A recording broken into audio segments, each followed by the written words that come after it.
Look, this new kind of ATM can help the environment and your wallet because it buys your old cell phones. And we know there are a lot of old cell phones and other electronics laying around. Mark Bowles is the founder of the ecoATM company, and I talked to him in this interview for AlanBestBuys.com. But this is meant for collecting and recycling cell phones and then paying you cash on the spot. And you take more than cell phones? Today they're primarily cell phones, iPods, small portable things like that, but eventually we'll expand it to other categories with bigger stuff, iPads and laptops and things like that. What do you have in mind here for consumers to do?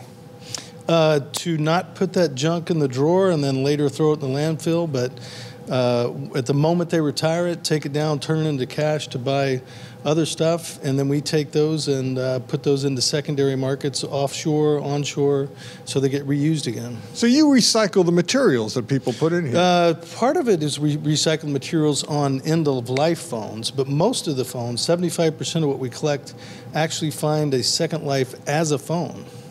So you can actually turn old phones into someone's replacement phone? Right.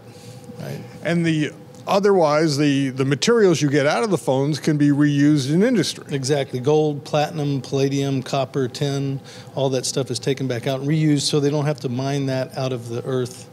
They get it out of the old phones. So tell me about the machines. Where are they going? What's your plans? What's your marketing goals?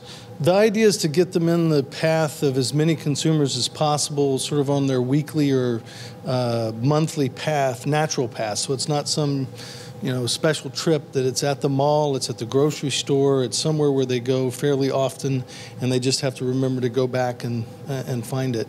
And so we plan to spread them throughout the U.S. over the next 18 to 24 months with 1,000+ machines in malls, grocery stores. We're trialing other venues, big box retailers, things like that, and wherever they work best, we'll continue to put them there. People will want to know about your company. Can they buy stock in it yet? Not yet, but hopefully someday. Yeah. You have plans to go public? Or what? Sure. But we've got to build some more machines and get them out there first. Now you're in what, the test phase now? Is that it? Yeah, we have about 20 machines out, mostly all Southern California at the moment, some spread around the country, but these are prototypes. They work fairly well, but we're in the process of building one that's meant to be in the field for 5 years and last. He showed me how the ecoATM works. We take lots of different items, but I'll do a cell phone here. Right. And then so it's asking me to cover up the dot there. I'll put it in. Right. So you put it in there. What does the machine look for? It has cameras now that are looking at it and determining what it is. So it's running through a database of about 4,000 different phones at the moment until it identifies the correct one, and it should get it right. So in other words, it pays a different amount of money based on the phone? Phone model and the condition, yeah. So it's we pay up to $250, $300 for some newer model smartphones. So it knows if the phone works or not?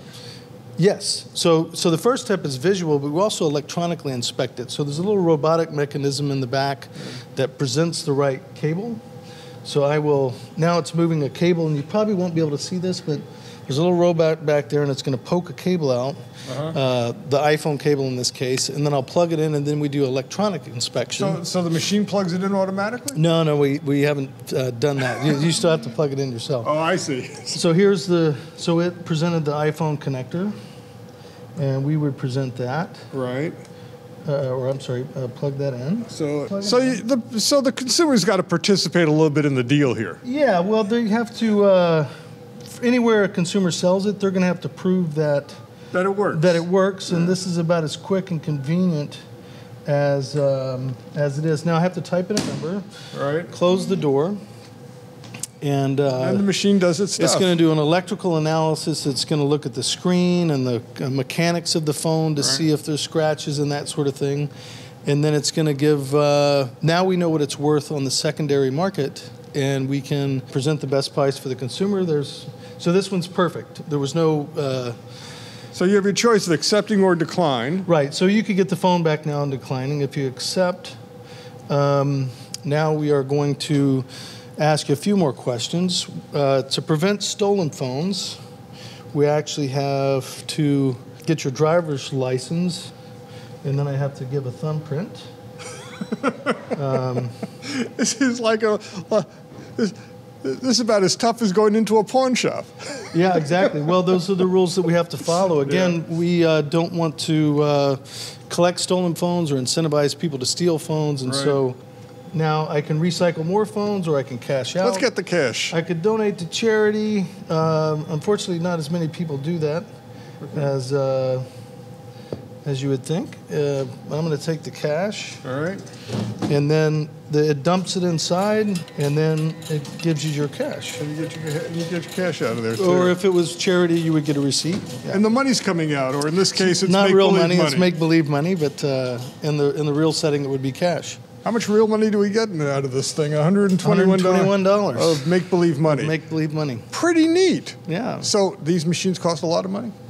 We don't tell how much they cost, but they're a little bit of an investment, but they collect quite a few phones, so it pays off.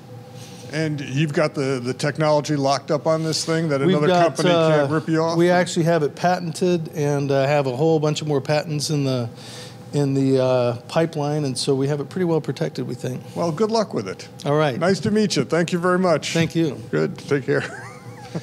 Then we went to one of the work areas at the ecoATM company. This is their recycling room, where the phones that are collected are either scrapped or packaged to be sold again. Down here is where they sort through the recycled phones to see which ones can be reused and which ones get scrapped for their precious metal and other electronics. And you'd be surprised how much precious metal could be inside an old phone. So how much precious metal is in a phone? Yeah, for the end-of-life phones, which is about 25% of what we collect, there's about 65, 75 cents, depending on the price of gold, platinum, palladium, in each one of the phones. But probably more interesting is to mine that little smidgen of gold, platinum, palladium. There's 3 tons of toxic mining waste laying somewhere far away. So for every one of these little phones, 3 tons, about the size of a VW bug.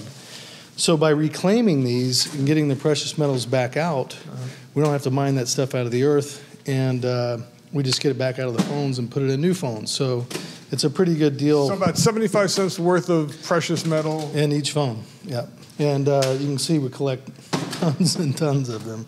So yeah, it's a good thing to get these back and put them back in the cycle instead of taking it back out of the earth. So it's the ecoATM, and it's a new company with a good idea. I'm Alan Mendelson.